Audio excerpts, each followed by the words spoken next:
Hey, what's going on YouTube? Today's video is going to be about the Frigid Dawn set versus other heavy sets. Now, the Frigid Dawn set is highly sought after. You get it at Glacial Tarn when Glacial Tarn is mutated. It will come with the perks Enchanted and Elemental Aversion. Has fixed perks and is a legal perk combo. That's why people love it for PvP and some tanks love it for PvE also. And you put a random third perk on it. Now, you could choose whatever random third perk, 3 chromatic seals and a matrix at the Gypsum Kiln. And a lot of tanks will put, maybe refreshing or, accelerated resolve, fortified shield rush, whatever they want to on here. And this set often gets confused with being the best tanking set for PvE. And I'm going to stick to the PvE side here. In PvP, that is a different animal. Eliaver is really good. And so that set is the best starting out set for PvP that you can get, okay? Until you can get to eventually where you can craft your own gear suited to what you do best. Now, for me, the best tanking set in the game is still the AOTH crystal gear.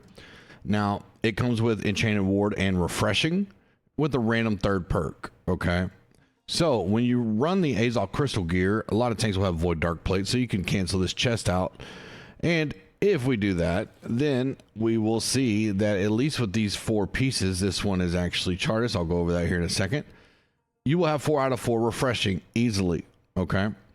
So that is really good for tanks to get your cooldown, especially if you have sword and shield. It's going to help reduce that defender's resolve. Some tanks don't like to run the upheaval. I've seen a lot of tanks running defender's resolve, whirling blade, and shield rush. The fortified shield rush is more important than the whirling blade in my opinion, because the fortified shield rush on the shield is super strong. And also the whirling blade now in heavy does the same thing as what the shield rush does, and really with sword and shield getting your cooldowns back with defender's resolve to be more tanky is more important than weakening some more enemies. Now, so since these come with the AOTH crystal set, and since it comes with Enchanted Ward and Refreshing, you're able to put whatever third perk on there. There's another set out here that is the Chartis hand wraps, or the Chartis set, okay? You go to the Gypsum Kiln and you just type in Chartis. Let's go up here. I'm just going to press Control V because I have it saved. And then we got Chartis chest wrap, we got Chartis foot wraps, and they come with refreshing and slash conditioning.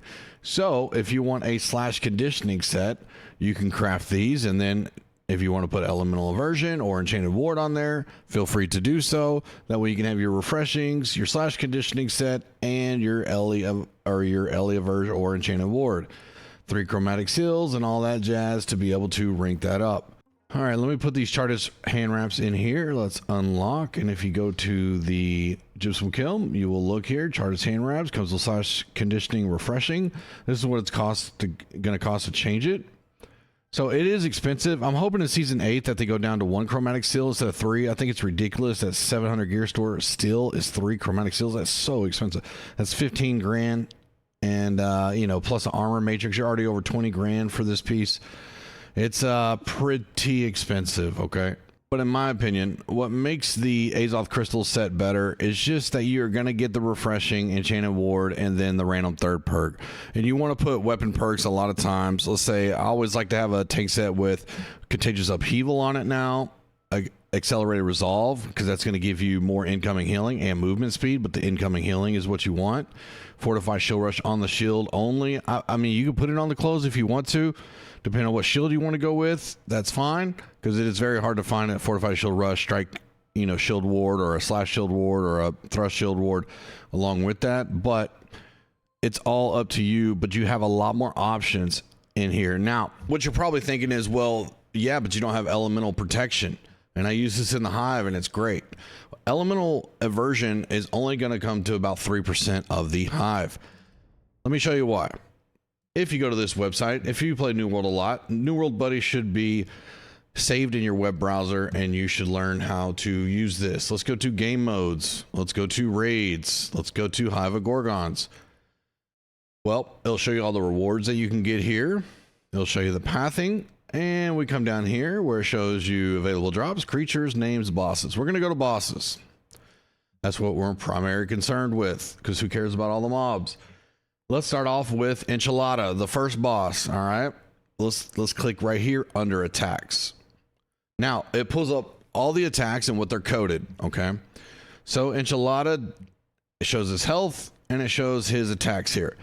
If it is magic and ranged, that is when Averge will come into play. Elemental Aversion will come into play.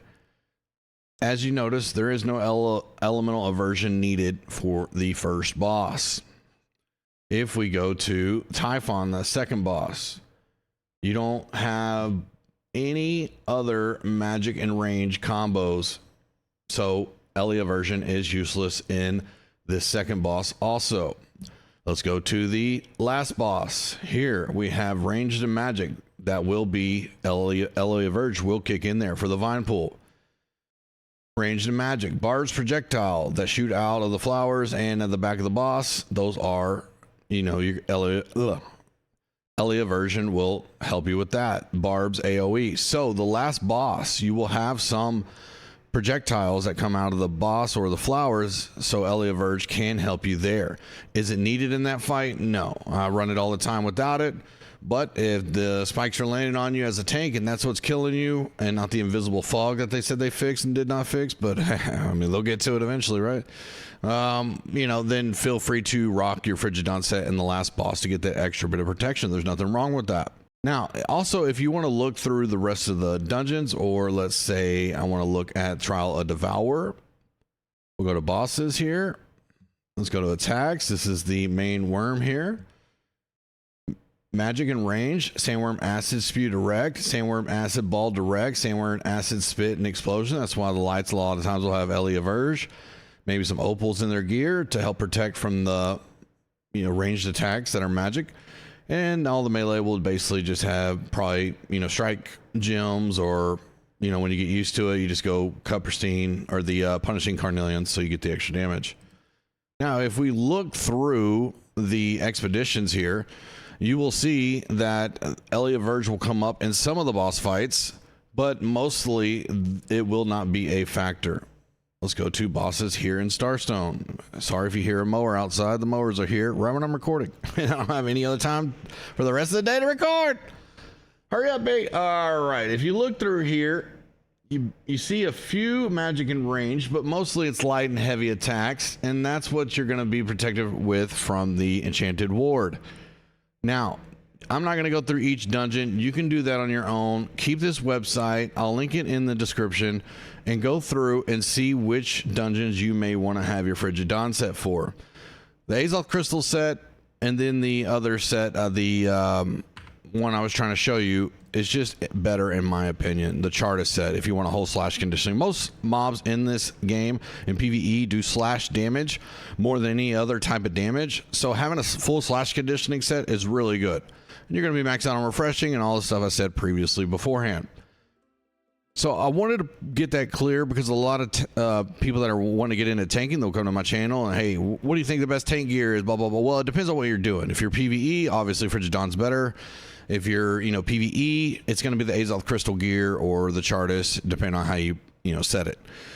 That is what I believe, and I've tanked this game for a long time and at the highest levels, and so I will tell you, a lot of tanks will go with this, but you're going to be missing refreshing or perks that you could have on there that could potentially help you more than the Ellie averge.